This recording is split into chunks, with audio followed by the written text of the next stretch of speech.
नमस्कार, Ram Ram. BNA network के YouTube channel पर आपका स्वागत है। मैं हूं कुलभूषण। अगर आप अभी तक हमारे चैनल से नहीं जुड़े हैं तो कृपया चैनल को सब्सक्राइब कर लीजिए। मेरे विचार, मेरा कंटेंट आपको पसंद आता है तो इसे भरपूर लाइक भी कीजिए। कट्टर ईमानदारों की सरकार दिल्ली और पंजाब में कार्य कर रही है और तरह तरह के इनके ऊपर आरोप भी लगाए जा रहे हैं कि भाई ये लोग तो भ्रष्टाचारी लोग हैं, तो ये अपने आप को कट्टर ईमानदार कैसे कह सकते हैं। खुद सरगना अरविंद केजरीवाल दिल्ली शराब घोटाले में फंसा हुआ है, जिसकी सुनवाई आज सुप्रीम कोर्ट में होगी। ईडी के वकील आज जवाब देंगे अरविंद केजरीवाल की याचिका पर। लेकिन आज मसला ये नहीं है, इनकी जो राज्यसभा सांसद हैं जो बनाई गई हैं अभी, स्वाति मालीवाल, ये दिल्ली महिला आयोग की अध्यक्ष थी। 2015 में इनकी नियुक्ति हुई थी और 2024 तक ये कार्यरत थी उस दिल्ली महिला आयोग में। होता क्या है दोस्तों कि दिल्ली महिला आयोग जो है, सन 1994 के जो प्रावधान हुए थे, एक एक्ट बना था कि उसमें 40 पदों को आप भर सकते हो, 40 पद का उसमें सृजन किया जा सकता है।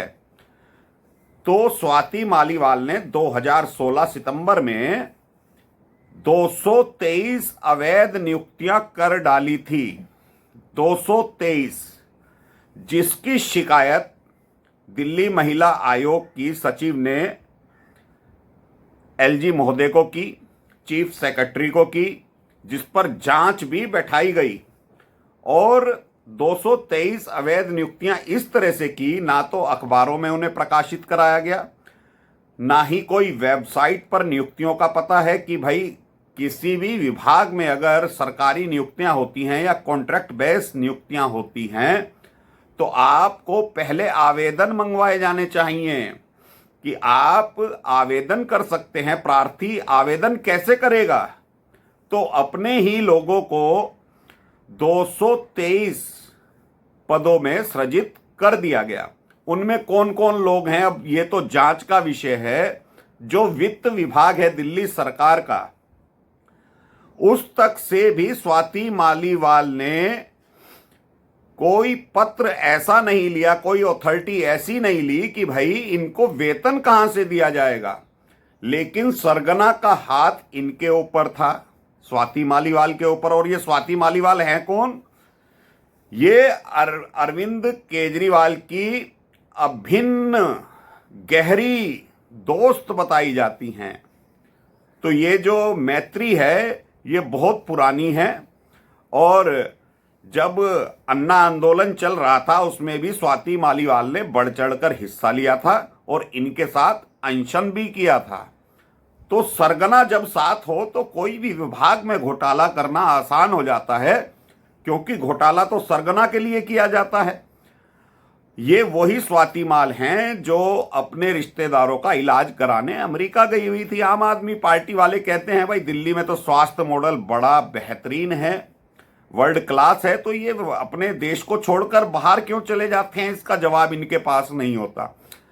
लेकिन कल स्वाति मालीवाल कह रही थी भाई मैंने तो बड़ा संघर्ष किया है, ऐसे किया वैसे किया है, एलजी महिला विरोधी हैं, कार्य नहीं करने दे रहे, ये दिल्ली महिला आयोग को खत्म कर देंगे, मैंने इसे खून पसीने से सींचा है। बिल्कुल सही बात है। तो इन्हें आप तनख्वाह कहां से दे रहे थे, सैलरी कहां से दे रहे थे? 25,000 रुपए से लेकर 2 लाख रुपए तक की इसमें नियुक्तियां थी और कोई पद नहीं था। 223 लोगों के पास कोई पद नहीं था कि भाई कौन सा व्यक्ति किस पद पर कार्य कर रहा है, ये बताने की जरूरत भी नहीं समझी स्वाति मालीवाल ने। सिर्फ पैसा डाइवर्ट किया गया महिला बाल विकास विभाग में, वहां से इनको सैलरी दी जाती रही। तो भाई ऑडिट करवाया नहीं, पद बनाए नहीं, आवेदन मांगे नहीं गए, तो ये नियुक्तियां कैसे हो गई? इसका जवाब ये देने में असमर्थ हैं। लेकिन कह रही हैं कि मुझे चाहे जेल में डाल दो, चाहे कुछ भी कर दो। भाषा वही है जो अरविंद केजरीवाल की, मनीष सिसोदिया की और संजय सिंह की होती है। तो ये पूरी आम आदमी पार्टी, इनमें कोई भी व्यक्ति क्रीमी लेयर का ऐसा नहीं मिलेगा जो इनके नेता हैं कि वो घोटालों पर बात कर सकें। दूसरे के ऊपर आरोप लगाने में तो ये एकदम माहिर हैं।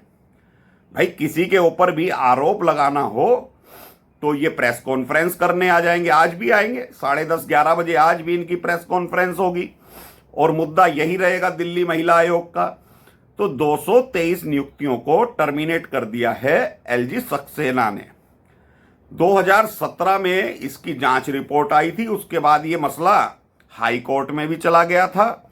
चीफ सेक्रेटरी ने और जो जांच अधिकारी थे जो इस 223 नियुक्तियों की जांच कर रहे थे, उन्होंने अनुशंसा करके फाइल भेज दी एलजी सक्सेना के पास। तो कल एलजी सक्सेना ने 223 पदों को खत्म कर दिया, इनको टर्मिनेट कर दिया। अब ये रोने बिलखने लग गए हैं भाई। जिसके घर में 1,00,000 1,50,000 रुपया आता हो महीने का, तो वो तो कर्मचारी रोएगा। और इनकी क्वालिफिकेशन क्या है ये बताने को तैयार नहीं है, कौन से पद पर कार्य कर रहे थे ये बताने को तैयार नहीं है, लेकिन सरकारी नौकरी चाहिए, फिर कहते हैं देश में बेरोजगारी है। अरे भाई 40 पद थे, आप 40 पद भर लेते, सरकारी नौकरियों से भर लेते, एलजी के पास रिकमेंड भेजते। और दिल्ली विधानसभा का कवच तो इनके पास है। दिल्ली विधानसभा में चौथी पास राजा की कहानी तो सुनाई जाती है, लेकिन 40 पदों को भरने के लिए एक बिल पास नहीं किया जाता। फिर कहते हैं कि महिला विरोधी है। महिला विरोधी तो दिल्ली की सरकार खुद है, आम आदमी पार्टी खुद है।